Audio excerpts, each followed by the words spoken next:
पवारांच्या अपघाती मृत्यूवर सातत्यानं राजकारण केलं जाते किंवा त्यावर आरोप प्रत्यारोप केले जात आहेत.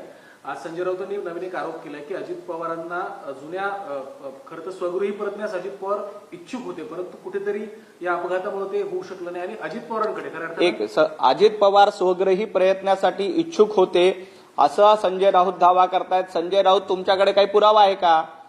तुमच्याकडे त्याबद्दलची काही माहिती आहे का? सातत्यानं खोटं बोलायचं. अजित दादा स्वगृही परतण्यात इच्छुक नव्हते, उलट इतर काही लोकांना एनडीएच्या घटक पक्षामध्ये समावी करण्यासाठी अजितदादांची इच्छा होती का हे बघितलं पाहिजे. सातत्यानं खोटं बोलायचं, सातत्यानं खोटा नरेटिव्ह पसरायचा. मुळामध्ये संजय राऊत यांना मला एकच विचारायचं आहे की आपलं आणि अजितदादांचं नेमकं बोलणं कधी झालं होतं? आपल्याकडे त्याबद्दलचा एक तरी पुरावा आहे का? तो पुरावा नाही, तुमच्याकडे कसलीही माहिती नाही. उठायचं, पत्रकार परिषद घ्यायची, खोटी माहिती द्यायची. याच्या पलीकडे अजितदादा, याच्या पलीकडे संजय राऊत यांना काहीही काम नाही. मुळामध्ये संजय राऊत अजितदादांशी नेमकं कधी बोलले होते? संजय राऊत यांनी आणि अजित पवार यांचं संभाषण नेमकं कधी झालं होतं? संजय राऊत तुम्हाला फाट्यावर मानून अजितदादा भारतीय जनता पार्टी एनडीए सोबत आले होते. तुमचा आणि अजित पवारांचा काही संबंध होता का? तुम्ही कसल्या भाषेमध्ये अजित पवारांवर टीका केली होती याचं जरा भान ठेवा आणि मग ही स्क्रिप्ट रचा. ऑपरेशन लोटसचा हा भाग आहे असा गंभीर आरोप ते करतायत. ऑपरेशन लोटस फेल होताना पाहायला मिळत होतं जर ते शरद पवारांबरोबर पुन्हा गेले असते आणि म्हणून हा ऑपरेशन लोटसचा भाग आहे असं अपघात पण उद्या भूकंप झाला तरी संजय राऊत म्हणतील की हे ऑपरेशन लोटसचा भाग आहे. उद्या सुनामी आली तरी संजय राऊत म्हणतील की हा ऑपरेशन लोटसचा भाग आहे. उद्या पूर आला तरी संजय राऊत म्हणतील की ऑपरेशन लोटसचा भाग आहे. संजय राऊत यांनी ऑपरेशन लोटसचं नाव घेण्याच्या ऐवजी त्यांच्याकडे काही पुरावे असतील तर ते पुरावे सादर केले पाहिजे. मुळामध्ये भारतीय जनता पार्टी असेल किंवा देवेंद्रजी फडणवीस असतील यांनी देखील या संपूर्ण प्रकरणाची चौकशीची मागणी केली. महाराष्ट्रामध्ये सीआयडी चौकशी सुरू आहे, त्यानंतर केंद्रीय मंत्रालयाकडनं देखील चौकशी सुरू आहे. संजय राऊत म्हणतात न्यायालयीन चौकशी करा, कुठलीही चौकशी करा, काही हरकत नाही. अजितदादांचा अपघात हा अतिशय दुर्दैवी होता.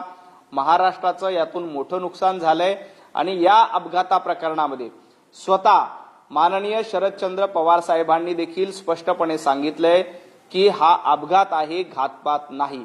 आता संजय राऊत हे शरद पवार साहेबांपेक्षा मोठे आहेत का? किंवा संजय राऊतांची बुद्धी शरद पवार साहेबांपेक्षा मोठी आहे का? संजय राऊतांची समज शरद पवार साहेबांपेक्षा मोठी आहे का? ती असेल तर मी काल देखील सांगितलं होतं संजय राऊत यांचा भारतीय न्याय व्यवस्थेवर विश्वास नाही. ते जरी म्हणत असतील न्यायालयीन चौकशी करा अमुक तमुक, तरी उद्या कोर्टाने काय सांगितल्यानंतर ते म्हणतील की हे कोर्ट विकलं गेलेलं आहे. त्यामुळे संजय राऊत यांनी पाकिस्तानच्या कोर्टात जावं, कारण त्यांचा बाकी दुसऱ्या कुठल्या देशावर विश्वास नाही. संजय राऊत यांनी बांगलादेशच्या कोर्टात जावं आणि या सगळ्या प्रकरणामध्ये चौकशीची मागणी करावी. केंद्र सरकार चौकशी करते, राज्य सरकार चौकशी करते. या चौकशीतून दूध का दूध पाणी का पाणी होईल. संजय राऊतांनी असे म्हटले की दादा पवारांकडे परत जर आले असते तर लोटसचा पराभव झाला असता, लोटस ऑपरेशनचा. दादा आदरणीय शरद पवार साहेबांकडे जायचं होतं का नाही जायचं होतं हा सर्वस्वी त्यांचा अधिकार होता. मुळामध्ये अजितदादा हे एनडीएचे घटक पक्ष होते, ते महाविकास आघाडीमध्ये पुन्हा जाणार नव्हते. संजय राऊतांना मला पुन्हा एकदा सवाल विचारायचा आहे, तुमचं आणि अजितदादांचं बोलणं नेमकं कधी झालं होतं? तुम्ही यापूर्वी अजितदादांशी फोनवरनं तरी कधी बोलला होतात का? गेल्या 3.5 वर्षात अजितदादांचा उल्लेख करत असताना सातत्यानं अपमान करण्याचं काम कोणी केलं होतं? संजय राऊतांनी केलं होतं. मग आज एवढा अजितदादांबद्दलचं प्रेम पुळका संजय राऊतांना नेमका काय होतो? ज्या पद्धतीनं अजितदादांचा अपघात झाला त्यानंतर असंवेदनशील राजकारण करण्याचं काम, मृताच्या टाळूवरचं लोणी खाण्याचं काम संजय राऊत सुरुवातीपासून करतात. हा अपघात झाल्यानंतर अशाच पद्धतीचं राजकारण करण्याचं काम संजय राऊतांच्या माध्यमातून होतंय. म्हणून माझी संजय राऊतांना एकच विनंती आहे की तुम्ही राजकारण सोडून द्या. तुम्ही नेटफ्लिक्सला स्क्रिप्ट रायटर किंवा डायरेक्टर म्हणून काम करा. एक हॉरर सिरीज, एक थरारक सिरीज करण्यासाठी जे काही मटेरियल लागतं ते तुमच्या पत्रकार परिषदेमध्ये आहे.